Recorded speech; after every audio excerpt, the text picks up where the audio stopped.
What is up, everybody? Welcome back to the Mr. Big Shot Show. In today's video, we are going to be going over GoFest 2022. Just a short little quick review of it. All the things that I thought during and after, now that we've experienced it.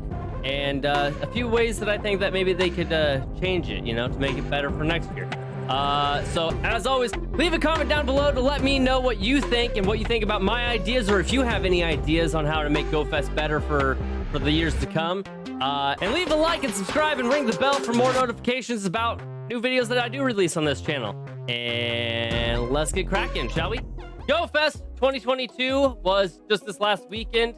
Some of you may have played, some of you may have not. I was one of the few people who did pay $15 for that ticket, and gotta say, kind of let down. It was good. So it had some good things. Those good things were, it's GoFest, so it's a big event and it's fun. It's just fun to be playing the game and, you know, being in the event as a whole.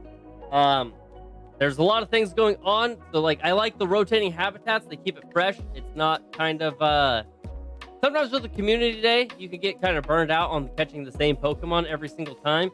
With GoFest, I like how the habitats rotate. So then you get a couple of new Pokemon every hour. That's always a good thing. Nice little thing to do, you know. And then there's just so many more Pokemon spawning on the map, as is, you know. So it's just one of those things where there's so many more Pokemon showing up, and that's just, you know, always fun to see all the different things and all the more things that show up. Some bad things were the shiny rate was abysmal. That's just in my own personal feeling. I did my shiny rate, which was about 1 in 200, and that's even worse than what the standard shiny rate is, because the standard shiny rate is 1 in 125, and that is, you know, that's supposed to be the worst shiny rate that there is. But because they have so many different Pokemon per hour, you know, you're only getting to see so many of the same Pokemon. So it's like, it's 1 in 125 for 11 different Pokemon. So it's impossible to, you know, find that shiny, basically. So it's just a lot harder to find shinies. There was no eggs bonus or XP or Stardust bonuses for the event. So there was no like half egg hatch distance or anything of the sort. And the, I don't know. What I always want is I want the spawn rate to be increased still. Like, for the instance, I still think it should be a 1 in 45 seconds or 1 every 30 seconds kind of thing. Even during this event, even if it's only during events and not during all the time, you know. That's just one thing. There was buggy Pokemon.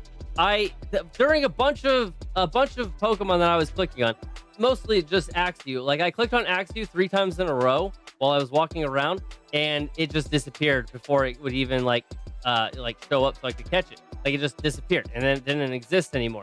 So there's 3 Axew and a Larvitar, and that happened on 4 Pokemon in a row that I clicked and it just was gone. And I clicked and it was gone. And I clicked and it was gone. And I clicked and it was gone. And that is just like, that's just not okay. Like, you know, I like, because in the end, like, basically this GoFest seemed to be like it was an Axew hunting day kind of thing. Like, there was other things out there, but for the first time we were getting Axew spawning in the wild, which was awesome, but it also became like the only thing that I cared about during GoFest. So just to have it disappearing before I was even while I was clicking on it, that's just unacceptable. My other downside of it was that there was only 1 new Pokemon for the whole day, or for the whole 2-day event, and that was the Ultra Beast guy that showed up at the end. And then that had its own issues, just the fact that it was a raid Pokemon. There was no special research or anything going on for that. You just raided for it, and after you got your one, you were done. Or at least I was, personally. That's how I kind of was. I just, you know, raided one Ultra Beast guy, got him in the bag, called it good. I was done raiding for him. Especially because, you know, like we've talked, the raid passes have increased in cost and everything, so it doesn't make sense to buy that bundle or anything anymore.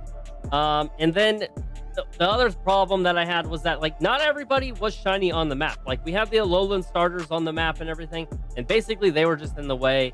I learned afterwards that day 2 was actually, quote unquote, the Team Go Rocket Takeover event or whatever, but there was nothing that really made that part clear other than the 2 times components and the fact that balloons were always getting in there. But really, they were just in my way from when I was trying to click on Pokemon. In the end, it was, it was Go Fest. It felt like the event was just kind of cobbled together. Last year felt so clean and crisp and was only $5. This year was $15, and it was just felt like it was cobbled together last minute and like they weren't prepared for anything.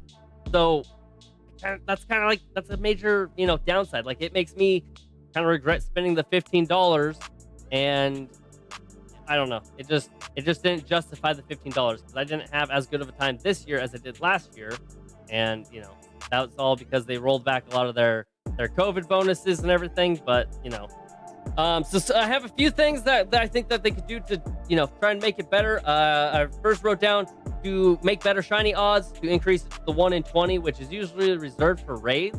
But on a big day like this, where they're having rotating habitats and there are 8 to 13 Pokemon per habitat, I think making it a 1 in 20 is pretty reasonable. You're clicking on as many Pokemon as possible, trying to catch them all. I also think that they should make the event 12 hours.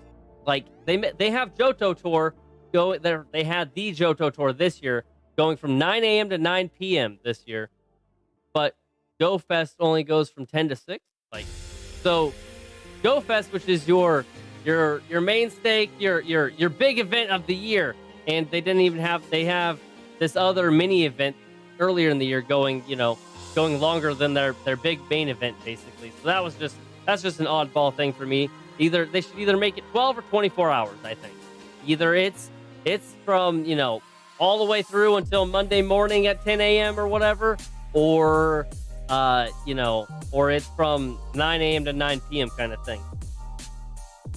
I also think that maybe like Go Fest should kind of introduce a few newer Pokemon, not just one at a time. Maybe all of the Ultra Beasts could have been introduced instead of just one, but whatever. And then everybody needs to be able to be shiny on during Go Fest. We need everybody to be shiny, not just like 3 of the 8 or whatever that are out for that hour. It should be everybody should be shiny. And then if you're going to have a special research, just make it so everybody can play the special research. I have a friend who was able to play the first part of the special research on day 2, but is not able to play the second part because they didn't spend the $15 for it. That's just weird. Just make it so everybody can play it. If you're gonna let them play the first part, let them play the second part, kind of thing. But yeah, so that's just my review on Go Fest, just a quick little nutshell. I didn't want to get too negative on it. Again, like we've been tearing Niantic to shreds. I don't know. It is what it is. We gotta live with it. Like, they're gonna change things or they're not going to change things in the end, I guess. So yeah, that's just my quick little review. Remember to leave a like, leave a subscribe, ring the bell for notifications later.